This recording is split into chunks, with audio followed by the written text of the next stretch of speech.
Have you watched Samantha's new movie Shakuntalam? हमें 3 important lessons Shakuntalam से ज़रूर सीखने चाहिए। हम अक्सर ये सुनते हैं कि हमारी जनरेशन बहुत ज़्यादा मॉडर्न है, हम बहुत ज़्यादा यूनिक है अपने आप में, हमें पुरानी रीति रिवाजों पर भरोसा नहीं है, हम अपने में इंडल्ज रहते हैं और बहुत सारी ऐसी चीज़ें हैं जो कि पुराने लोग हमें सिखाना चाहते हैं। वो कहते हैं पता नहीं आज की जनरेशन को क्या हो गया है, पता नहीं तुम लोगों को क्या हो गया है। बट क्या एक्चुअली में ऐसा है? क्या एक्चुअली में हम रिजिड हैं या फिर ये सोसाइटी रिजिड है? क्या जो चीज़ें हमें पुरानी बातें बताई जाती हैं, क्या वो सारी बातें सच हैं? क्या जो चीज़ें हमें सिखाई जाती हैं, क्या वो सारी चीज़ें हमें सीखनी चाहिए भी या नहीं? पहले मूवी पर बात कर लेते हैं। मूवी बिल्कुल वैसी ही है जैसे कि कालिदास जी ने अपने नाटक, अपने ड्रामा में लिखा था, जिसका नाम था अभिज्ञान शकुंतला। बताया जाता है कि शकुंतला मेनका अप्सरा थी, उनके द्वारा इस दुनिया में आती हैं। मेनका उनकी माँ होती है शकुंतला की, और वो उन्हें पृथ्वी लोक पर छोड़कर स्वर्ग चली जाती हैं, क्योंकि वो एक अप्सरा थी, वो एक मानव को लेकर अपने साथ स्वर्ग नहीं जा सकती थी। मेनका जब शकुंतला को छोड़कर गई तो शकुंतला को कर्ण ऋषि ने अपनाया, उन्होंने उनको अपनी बेटी बनाया और वो ऋषि कर्ण के आश्रम में पली बड़ी। वहीं पर उन्होंने अपनी सारी चीज़ें रहकर सीखी की और वो बड़ी हो गई। एक बार राजा दुष्यंत कर्ण ऋषि के आश्रम में आते हैं और वो वहाँ पर शकुंतला से मिलते हैं। दोनों के बीच में प्रेम होता है और दोनों एक दूसरे की मर्जी से बिना किसी को बताए, सिर्फ पशु पक्षी प्रकृति को साक्षी मानकर गंधर्व विवाह कर लेते हैं। दोनों की शादी हो जाती है। शादी होने के बाद राजा दुष्यंत को वापस अपने राजमहल लौटना था और वो शकुंतला से ये वादा करके वापस लौट जाते हैं कि मैं तुम्हें लेने ज़रूर आऊँगा। शकुंतला इस बात पर विश्वास कर लेती हैं और राजा दुष्यंत वापस प्रस्थान कर जाते हैं। थोड़े समय के बाद शकुंतला को पता चलता है कि वो प्रेग्नेंट है और उनका जो बच्चा है वो इस दुनिया में आए उससे पहले वो चाहती थी कि वो राजा दुष्यंत से मिलकर उन्हें ये खुशखबरी खुद सुनाए। लेकिन राजा दुष्यंत कई महीने बीतने के बाद भी वापस नहीं आते, तो कर्ण ऋषि फैसला करते हैं कि वो शकुंतला को वहाँ भेजेंगे जिससे वो राजा दुष्यंत से मिल सकें और उन्हें बता सकें कि किस तरीके से वो उनके बच्चे की माँ बनने वाली हैं। पहुँचती हैं और जब पहुँचती हैं राजा दुष्यंत के सामने तो उन्हें लगता है कि राजा दुष्यंत उनको सम्मान से और प्यार से पूरी तरीके से अपना लेंगे, लेकिन ऐसा होता नहीं है। राजा दुष्यंत उन्हें पहचानने से मना कर देते हैं, उन्हें अपनाना तो दूर की बात है। शकुंतला को कुछ समझ नहीं आता है, वो उन पर तरह तरह के आरोप लगाए जाते हैं कि पता नहीं किसका बच्चा है, पता नहीं तुम यहाँ पर ये किसका पाप लेकर आ गई हो, ये राजा दुष्यंत का बच्चा और नहीं है, अगर ऐसा है तो वो तुम्हें भूल कैसे सकते हैं। और राजा दुष्यंत साफ तौर पर कह देते हैं कि मैं आपको पहचानता भी नहीं हूँ। ये बात सच है कि मैं कर्ण ऋषि के आश्रम में गया था, लेकिन मुझे तो तुम याद भी नहीं हो, तुमसे कोई विवाह मैंने किया था ऐसा मुझे कुछ भी याद नहीं है। ना उन्हें शादी याद होती है, ना उन्हें शकुंतला याद होती है। और उनको वहाँ बैठे सभी लोगों को ऐसा लगता है कि महाराज के ऊपर इतना बड़ा इल्ज़ाम लगाना एक अपने आप में ही एक बहुत बड़ा बहुत बड़ा क्राइम है। तो उनको किसी भी तरीके से इनको दंड देना चाहिए और शकुंतला को दंड मिलता है कि वो अभी के अभी ना सिर्फ सभा को बल्कि इस प्रदेश को भी छोड़कर चली जाए। जाती हैं जब लौट कर वहाँ से तो कहते हुए जाती हैं कि मुझे नहीं पता था कि आप मुझे इस तरीके से छोड़ देंगे, मुझे विश्वास नहीं हो रहा है कि आप वही राजा दुष्यंत हैं जिन्होंने खुद कहा था कि गंधर्व विवाह भी किया जा सकता है और हमारे शादी के साक्ष्य खुद प्रकृति पशु पक्षी है। तो और किसी से मैं ये बात कैसे समझाऊं मैं आपको कि मेरी आपसे शादी हुई है, और मुझे ये उम्मीद नहीं थी। चली जाती है वहाँ से शकुंतला, और जब जाती हैं तो रास्ते में क्योंकि उनके ऊपर उन्होंने राजा के ऊपर आरोप लगाया होता है तो बहुत सारे लोगों को वो पसंद नहीं आती हैं, लोग उन्हें पत्थर मारते हैं और बड़ी मुश्किलों में वो एक गुफा में अपने बच्चे को जन्म देती हैं। यही वो बच्चा है जो बाद में जाके हस्तिनापुर का राजा बनता है और जिनका नाम होता है भरत, और जिनके नाम पर ही हम जिस देश में रहते हैं उसका नाम भारत पड़ा। तो शकुंतला जो है वो अपने बच्चे को जन्म देती हैं और उसको लेकर चली जाती हैं वहाँ से बहुत दूर। 4 साल तक अपने बच्चे को पाल पोस कर अकेले ही बड़ा करती हैं। इधर अगर देखा जाए तो स्टोरी में ट्विस्ट आ जाता है और महाराज दुष्यंत जो होते हैं उनको शकुंतला याद नहीं होती है, वो अपना राजपाट अच्छी तरीके से चला रहे होते हैं। तभी एक मछुआरे को एक मछली मिलती है और उस मछली के पेट से जब वो उसे काटता है तो एक अंगूठी निकलती है। वो सोचता है कि अंगूठी मिल गई तो क्यों ना मैं इस अंगूठी को बेचकर बहुत सारा पैसा कमा लूँ। तो वो सुनार के पास जाता है उस अंगूठी को बेचने के लिए, लेकिन सुनार ऋषि जैसे ही अंगूठी को देखता है वैसे ही वो पहचान लेता है कि ये अंगूठी जो है वो राजा दुष्यंत की अंगूठी है। तो वो जाता है राजा दुष्यंत के पास, उसको ले जाता है उसको दंडित कराने के लिए। और जब वो राजा दुष्यंत के पास पहुंचते हैं तो अंगूठी देखते ही राजा दुष्यंत को शकुंतला और अपना विवाह सब कुछ याद आ जाता है। उन्हें याद आ जाता है कि मैं कैसे कर्ण ऋषि के आश्रम में गया था, मुझे शकुंतला से प्रेम हो गया था और हमने शादी की थी, और सारी चीज़ें उन्हें याद आ जाती हैं। और उन्हें उसी समय ये भी याद होता है कि इस अंगूठी की चर्चा शकुंतला ने जब वो सभा में आई थी उनसे मिलने तक की थी, और उन्होंने कहा था कि शायद जब मैंने आचमन किया था पानी लेकर हाथ में, तो शायद वो आचमन करते समय मेरी उंगली से वो अंगूठी जो है वो पानी में फिसल गई, और वो पानी में फिसल के जिस मछली के पेट में गई थी उसी मछली के पेट को काट कर सुनार के पास वो बेचने के लिए लाया था मछुआरा। तो सारी कहानी अब साफ है। कहानी तो साफ है, लेकिन शकुंतला को बहुत सारा ढूंढने की कोशिश की जाती है, शकुंतला को हर जगह ढूंढा जाता है, मगर शकुंतला नहीं मिलती हैं। और राजा दुष्यंत को अब सारी चीज़ें याद आ चुकी हैं, तो वो बस ये चाहते हैं कि किसी भी तरीके से शकुंतला मुझे वापस मिल जाए, मैं उन्हें वही सम्मान वही प्यार सब कुछ वापस देना चाहता हूँ। शकुंतला नहीं मिलती और राजा दुष्यंत की हालत हर दिन खराब होती जाती है। वो अब उस चीज़ को महसूस कर रहे थे जिन चीज़ों को उस समय शकुंतला ने महसूस किया था, लेकिन शकुंतला इतनी ज़्यादा गुस्से में होती हैं क्योंकि उन्हें उम्मीद नहीं होती कि राजा दुष्यंत उनको अपनाएंगे नहीं, उन ये तक कह देंगे कि मैं जानता ही नहीं हूँ, उस बच्चे को अपनाने से इनकार कर देंगे। तो अब जो विरह है, जो अलग होने का जो पेन है, वो सिर्फ राजा दुष्यंत के अंदर ज़्यादा है।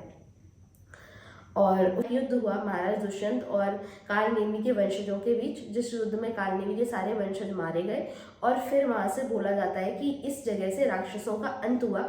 अब राक्षस जो पैदा होंगे वो मनुष्य के फॉर्म में पैदा होंगे, वो ह्यूमन एज ए ह्यूमन उनका बर्थ होगा। अब राक्षस वैसे राक्षस अब कहाँ राक्षस देखने को मिलते हैं आपको, जैसे बड़े बड़े वो जो उनके बड़े बड़े मूंछें हुआ करती थी और बड़े डरावने, और वैसे पूरा एक उनका जो स्वरूप होता था वो देखने में बहुत डरावना होता था। अब हमें वैसे राक्षस नहीं मिलते हैं। और अब जो राक्षस होते हैं आज के समय में, राक्षस कौन है? आज के टाइम में राक्षस वही है जिसकी सोच खराब है। तो आज के समय में जो राक्षस हैं वो आज भी हैं, जो राक्षस तब हुआ करते थे वो राक्षस आज भी हुआ करते हैं, बस उनका पता आप शक्ल से नहीं कर सकते हो, सूरत से नहीं कर सकते हो, सीरत से कर सकते हो। अंदर से आपको पता चल जाएगा कि जब वो इंसान कुछ गलत कर रहा है तो ऑब्वियसली वो राक्षस है। तो बेसिकली एक युद्ध होता है, कालनेमी के सारे वंशजों को महाराज जो होते हैं दुष्यंत वो खत्म कर देते हैं, और तभी उसी युद्ध में उन्हें पता चलता है कि शकुंतला जो है वो यहाँ नहीं मिलेंगी, वो हिमालय पर्वत पर जाकर रह रही हैं। महाराज दुष्यंत को जैसे ये पता चलता है कि शकुंतला मुझे हिमालय पर्वत पर जाकर मिलेंगी, वो सब कुछ छोड़ छाड़ के सबसे पहले अपनी पत्नी को लेने जाते हैं। लेकिन शकुंतला जैसे ही राजा दुष्यंत को देखती हैं, वो उनको देखते ही उन्हें वो सारी चीज़ें याद आ जाती हैं वापस से, कि उन्होंने कितना कष्ट सहा, उन्होंने किस तरीके से अपने बच्चे को जन्म दिया, और किस तरीके से 4 साल वो अलग रहकर अपने बच्चों को उन्होंने पाल पोस कर बड़ा किया। तो वो उनसे बात करने से बिल्कुल मना कर देती हैं। सब कुछ जैसा सोचा था उससे बिल्कुल अपोजिट हो जाता है। महाराज दुष्यंत को कभी इस बात का अंदाज़ा नहीं होगा कि जब वो शकुंतला से मिलेंगे और इस बात को एक्सेप्ट करेंगे कि अब मुझे तुम याद हो, तो वो शकुंतला उनसे बात करने से मना कर देंगी। शकुंतला उनसे बात करने से एक वुमन, एक स्त्री, एक महिला की खासियत होती है कि एक बार जब वो हर्ट हो जाती है, जब तक वो सहती है तब तक वो सहती है, लेकिन एक बार जब वो हर्ट हो जाती है तो फिर वो पीछे मुड़कर दोबारा कभी भी देखना पसंद नहीं करती है। और शकुंतला भी अपनी सेल्फ रिस्पेक्ट, ऑब्वियसली हर एक इंसान को प्यारी होती है, तो उन्होंने भी अपनी सेल्फ रिस्पेक्ट देखी और उन्होंने कहा कि आप जो इंसान मुझे उस दिन जिसने भरी सभा में मेरा इतना अपमान किया, जिसने बच्चे को मुझे पहचानने से इनकार कर दिया, मेरे बच्चे को अपनाने से इनकार कर दिया, आज वो इंसान 4 साल के बाद मेरे सामने आकर मुझसे बोल रहा है कि मैं तुम्हें सम्मान वापस दिलाऊंगा, मैं तुम्हें अपनी पत्नी बनाकर ले जाऊंगा। तो उनको विश्वास ही नहीं होता है, शकुंतला उनसे बात नहीं करना चाहती हैं। सारा सब कुछ ऐसे ही चल रहा होता है, but at the end of the story Shakuntala को ऋषि कश्यप ये बताते हैं कि ये जो कुछ भी हुआ, ये जो महाराज दुष्यंत भूल गए थे तुम्हें, ये उन्होंने कोई जानबूझकर नहीं किया, वो सच में तुम्हें भूल गए थे। और ऐसा हुआ क्यों था? क्योंकि तुम्हें दुर्वासा ऋषि ने एक श्राप दिया था। दुर्वासा ऋषि आए तो उन्होंने आवाज़ दी शकुंतला को। उन्होंने पूछा कि क्या कर्णव ऋषि अंदर हैं, लेकिन उस समय पर उनका जो पूरा दिमाग था, उनका जो पूरा जो उनका मन था वो महाराज दुष्यंत में लगा हुआ था। उन्हें लग रहा था, उन्हें ध्वनि सुनाई दे रही थी, उन्हें आवाज़ें आ रही थी कि शायद महाराज जो है वो बारात लेकर मुझे लेने के लिए आ रहे हैं। तो वो अपनी इमेजिनेशन में, अपने इल्यूजन में इतनी खोई हुई होती हैं कि वो दुर्वासा ऋषि की आवाज़ ही नहीं सुनती। और दुर्वासा ऋषि को गुस्सा बहुत जल्दी आता था, वो इस चीज़ के लिए बहुत ज़्यादा जाने जाते थे। तो बेसिकली समझ में आता है कि दुर्वासा ऋषि ने जो श्राप दिया था, उन्होंने श्राप दिया कि अगर तुम आज जिसके बहुत ज़्यादा खोई हुई हो ख्यालों में, वो इंसान तुम्हें भूल जाएगा। और वैसा ही हुआ। महाराज दुष्यंत दुर्वासा ऋषि के श्राप के कारण वो शकुंतला को भूल गए थे। शकुंतला वापस मिल जाती हैं, शकुंतला माफ़ कर देती है। उन्हें समझ में आता है कि हाँ, ये ऋषि दुर्वासा ने तो श्राप मुझे दिया था, और वापस लेके जाती हैं अपने बच्चे को और अपने पति के साथ वापस चली जाती हैं। वापस आने के बाद ये जो बालक है ये हस्तिनापुर का राजा बनता है, और भरत इन्हीं के नाम पर भारत पड़ा। तो पूरी स्टोरी जो है वो बहुत ही ज़्यादा इंटरेस्टिंग है। आप कितनी भी बार, बहुत बार आपने शकुंतला, शकुंतलाम, अभिज्ञान शकुंतलाम, कई नामों से पहले भी इस पर मूवीज़ आती रही हैं, लेकिन कुछ चीज़ें हैं जो हमें इस मूवी से सीखनी चाहिए। नंबर 1, जब भी आप किसी भी इंसान को देखते हो, आज के टाइम में भी जब आप अपने पार्टनर को देखते हो, चाहे वो लड़की हो या लड़का हो, जब आप अपने पार्टनर को देखते हो तो आपको एक चीज़ बहुत अच्छी तरीके से समझनी चाहिए। जब शकुंतला और महाराज दुष्यंत की बात आती है तो महाराज दुष्यंत ने किसी के बारे में नहीं सोचा, शकुंतला ने किसी के बारे में नहीं सोचा। दुनियादारी, रीति रिवाज, कौन क्या कहेगा, क्या सही है और क्या गलत है, कुछ नहीं। सिर्फ उन्होंने, जब दो लोग एक दूसरे के लिए 110% एक दूसरे को देने के लिए तैयार होते हैं, तब उन्हें फ़र्क नहीं पड़ना चाहिए कि बाकी दुनियादारी क्या कहने वाली है। तो पहली चीज़ जो सीखने को मिलती है वो ये मिलती है कि आप अगर कैपेबल हो डिसीजन लेने के लिए तो आपको वो डिसीजन खुद लेना चाहिए। बाद में जाकर आपको ये नहीं सोचना चाहिए कि ये मैं जो कर रहा हूँ वो ठीक है या गलत है। जो आपको ठीक लगे, जो आपके दिल को ठीक लगे, वो ज़रूर ठीक होगा। और जब उन्होंने गंधर्व विवाह किया था तो उस गंधर्व विवाह के लिए उन्होंने किसी की अनुमति नहीं ली थी। उन्होंने बस 2 लोगों ने एक दूसरे को ये अनुमति दी और उन्होंने विवाह कर लिया। जबकि अगर हम आज की सोसाइटी में देखते हैं तो बहुत सारे बच्चों को, बहुत सारे टीनेजर्स को, बहुत सारे लोगों को, इवन इफ दे आर, मैं ये नहीं कह रही कि छोटे छोटे बच्चों ने शादी कर ली, मैं बात कर रही हूँ उनकी जो कि वेल सेटल्ड है अपनी लाइफ में, जो अपनी लाइफ के डिसीजंस खुद ले सकते हैं, उनको भी ये गिल्ट ट्रिप दिया जाता है कि बिना तुम अनुमति के, बिना परमिशन के या बिना बाकी चीज़ें देखे तुम कैसे शादी कर सकते हो। तो आई थिंक कि ऐसा जब भारत जिस चीज़ का पूरा जो कैलकुलेशन है वही चेंज है, उस टाइम पर जब शादी हुई तो उस शादी में कोई नहीं था, उस शादी का कोई साक्षी नहीं था। और आज के टाइम में हम सोचते हैं कि हम कुछ भी करने से पहले हम 100 बार सोचते हैं। तो मुझे नहीं लगता कि वो टाइम और आज का टाइम सिमिलर है, हम रिजिड हैं बहुत ज़्यादा। दूसरी बात जो सोचने वाली है वो ये है कि जब प्रेग्नेंट होती हैं ये शकुंतला और कर्णव ऋषि वापस आते हैं तो वो सोचती हैं कि मैं जब ये बताऊंगी तो बहुत गुस्सा होंगे पिताश्री, मुझसे बहुत नाराज़ हो जाएंगे और कहेंगे कि तुमने कैसे बिना मुझसे परमिशन लिए शादी कर ली। तो कर्णव ऋषि आते हैं, शकुंतला उन्हें बताती हैं कि मैंने और महाराज दुष्यंत ने शादी कर ली थी और मैं अब ऐसे ऐसे मैं प्रेग्नेंट हूँ और सारी चीज़ें बताती हैं उन्हें। तो कर्णव ऋषि बहुत खुश हो जाते हैं। वो बिल्कुल उनको डांटते नहीं हैं, उनसे कुछ नहीं कहते हैं, बल्कि वो खुश होते हैं बहुत ज़्यादा।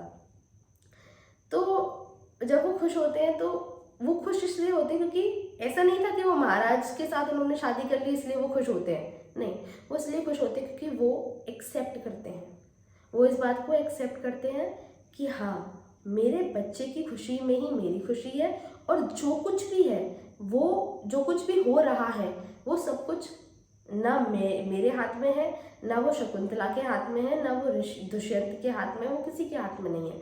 वो सब कुछ पहले से ही लिखा जा चुका है। जैसे हमसे बोला जाता है कि जोड़ियाँ ऊपर वाला बनाता है, बोलते हम ज़रूर है कि जोड़ियाँ ऊपर वाला बनाता है, मगर हम मानते नहीं हैं इस बात को, हम मानना नहीं चाहते इस बात को।